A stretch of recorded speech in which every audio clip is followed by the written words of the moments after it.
Alors le troisième point, c'est le refus des partis politiques de prendre en compte le clivage des 55%. Il est corrélé au deuxième point.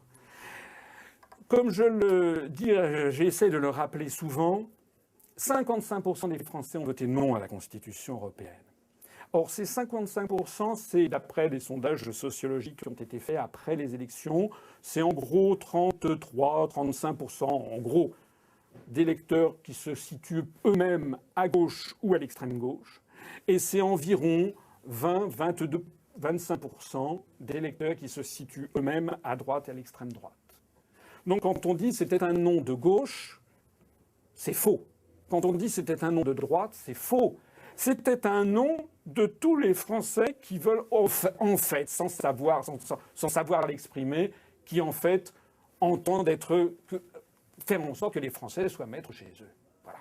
C'était tout simplement ça. Et ce sont ces gens, c'est cette majorité d'électeurs français que nous devons convaincre de nous rallier.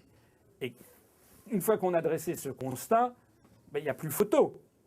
Il nous faut donc convaincre des gens, 35% de gens qui sont situés à gauche ou à l'extrême gauche, et 20 ou 25% de gens qui sont situés à droite ou à l'extrême droite. Donc ceux qui nous refusent d'entrer dans c'est tout simple ce que je dis, enfin, c'est une évidence.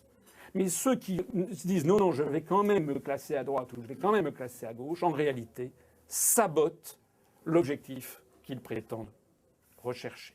Alors, le quatrième point parmi ceux que je voulais évoquer, c'est ce que j'appelle la trahison électoraliste de dernière minute.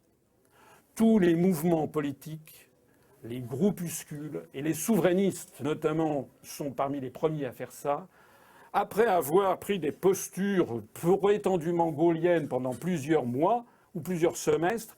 Dès qu'une élection arrive, il n'y a plus personne et tout le monde essaye de récupérer une miette de mandat électif. On l'a vu lorsque le candidat gaulliste à l'élection présidentielle qui ne s'est pas présenté, je parle de M. Dupont-Aignan, a fini par appeler à voter pour M. Sarkozy, M. De Villiers également. Bon. Et aujourd'hui même, DLR vient de faire d'une partie, M. Dupont-Aignan, vient de faire alliance avec le Centre national des indépendants et paysans, qui est ce parti très à droite, qui a été fondé par Antoine Pinay. Antoine Pinay qui avait claqué la porte d'ailleurs du gouvernement de Charles de Gaulle en 1960 parce qu'il ne le trouvait pas assez européen. Le Centre national des indépendants est un parti qui est favorable à l'Europe fédérale. C'est quoi ces petites tambouilles ? Nous avons affaire à des gens qui se drapent dans le gaullisme alors qu'ils ne sont en fait, vous savez qui ? Ils ne sont que M. Barachin. Vous ne savez pas qui c'est, Barachin, hein ? Alors, M. Barachin, c'était un député du RPF, le mouvement qui avait été créé par Charles de Gaulle après la Seconde Guerre mondiale. Et au début des années 50, il avait envie d'aller à la soupe. Vous savez que de Gaulle avait refusé les institutions de la 4e République et s'était retiré. Il considérait qu'il devait faire... D'ailleurs, de Gaulle avait fait alliance en tant que de besoin avec les communistes, par exemple en 1954, pour faire échouer la communauté européenne de défense. De Gaulle pilotait ça de loin. Il n'était pas député.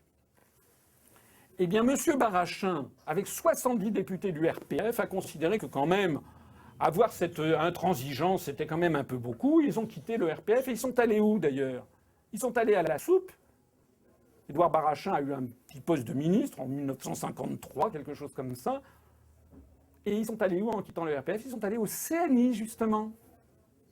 Donc les pseudo-gaullistes de DLR, ce sont en fait les héritiers de M. Barachin. Alors relisez, pour ceux que ça intéresse, ce que de Gaulle disait de Barachin. Donc ces petits arrangements, on pourrait en dire pareil à gauche. M. Chevènement, le MRC, qui se vautre pour avoir des miettes de mandats électifs qui ne servent à rien. Ils n'influent en rien sur la situation. Ils ne font que crédibiliser un système. Eh bien, M. Chevènement et le MRC sont là, tout simplement, pour aller dans le sens du Parti socialiste.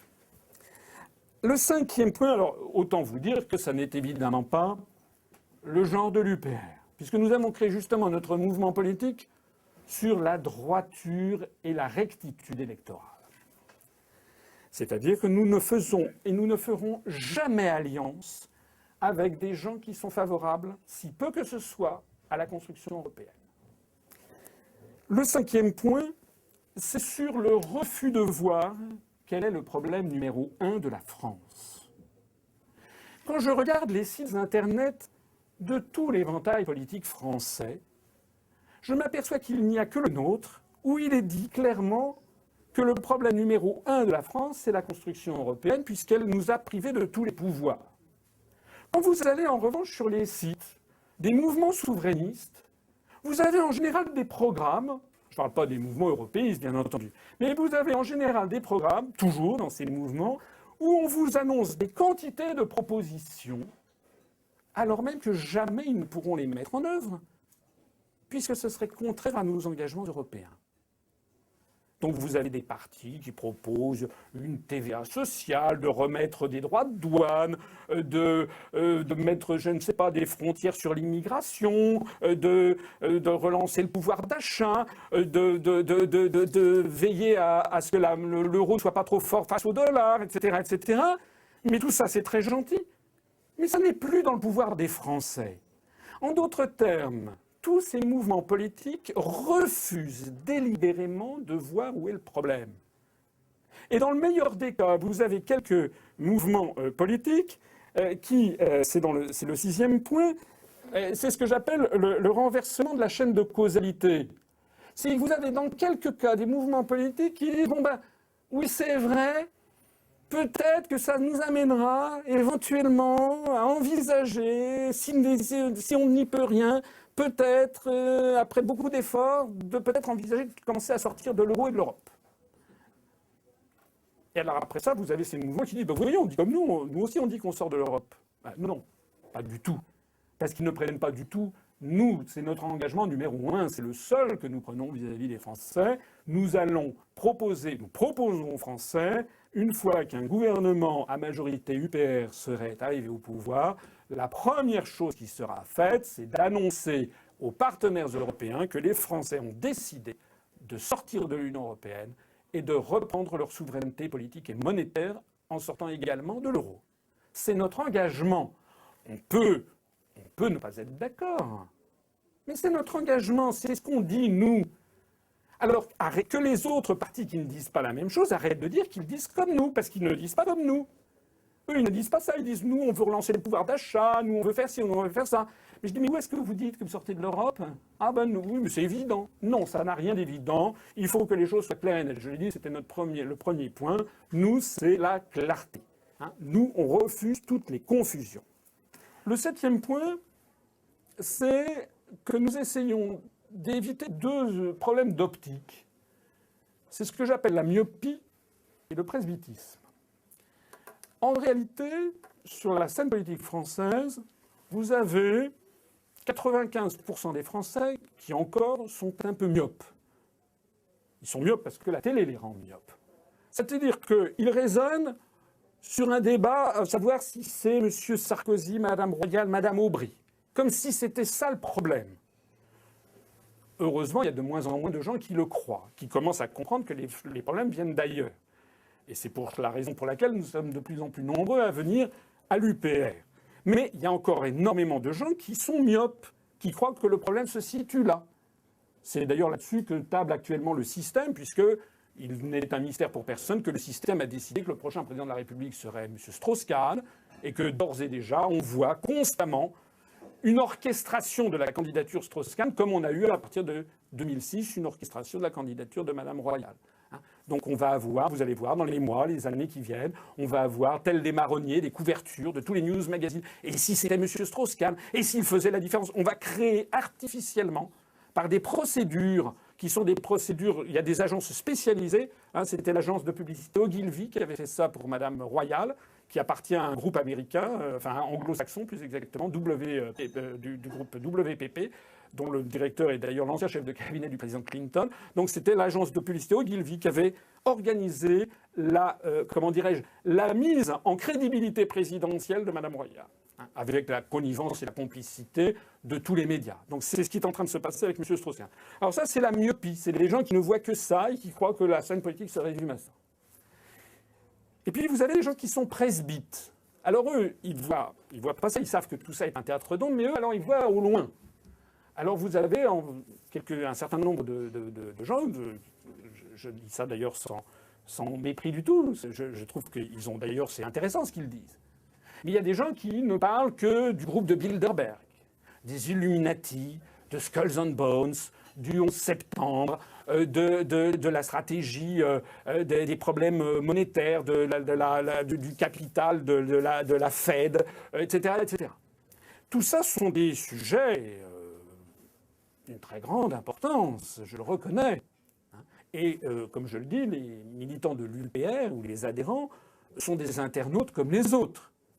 Et nous ne sommes pas ignorants de tout ceci.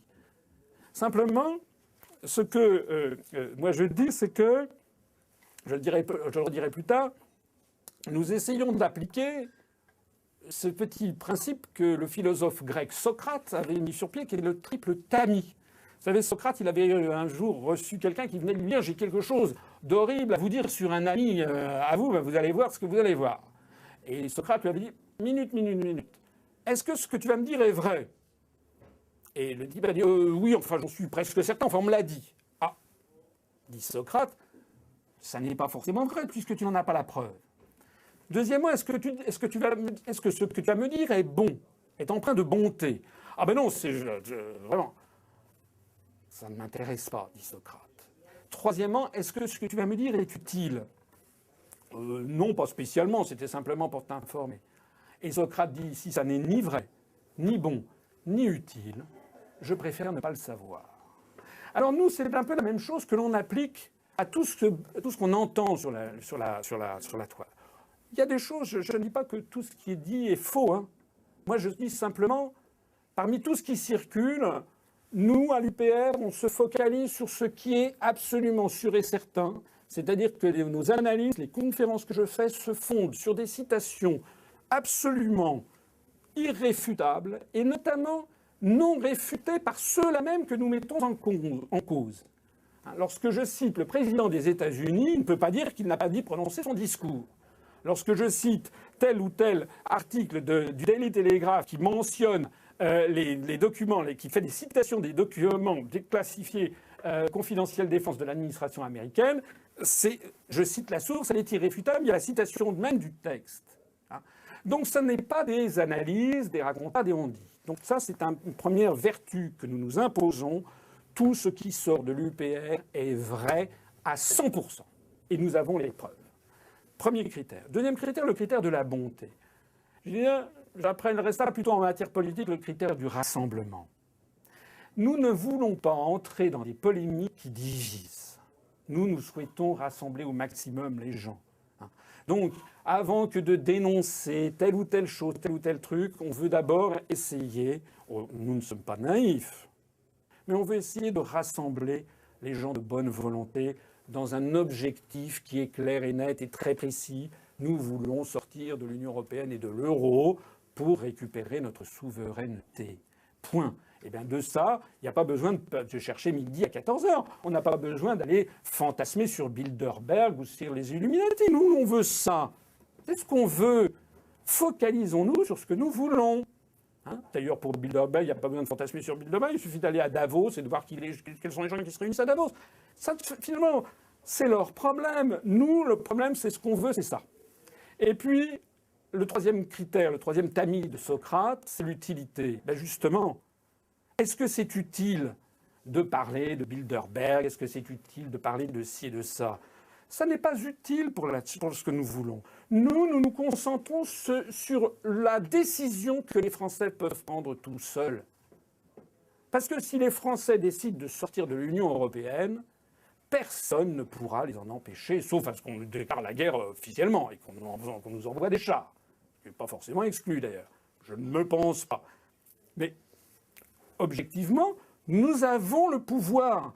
Nous avons, les Français, collectivement, le pouvoir de sortir de l'Union européenne. En revanche, régler les problèmes qui circulent sur le web, tous azimuts, sur le Codex Alimentarius, sur les attentats du 11 septembre, sur Bilderberg, tout ça, ce sont des choses tout à fait intéressantes, mais les Français n'ont pas le pouvoir de le changer. Donc nous voulons nous concentrer sur ce qui est utile. Aujourd'hui, nous voulons sortir de l'Union européenne.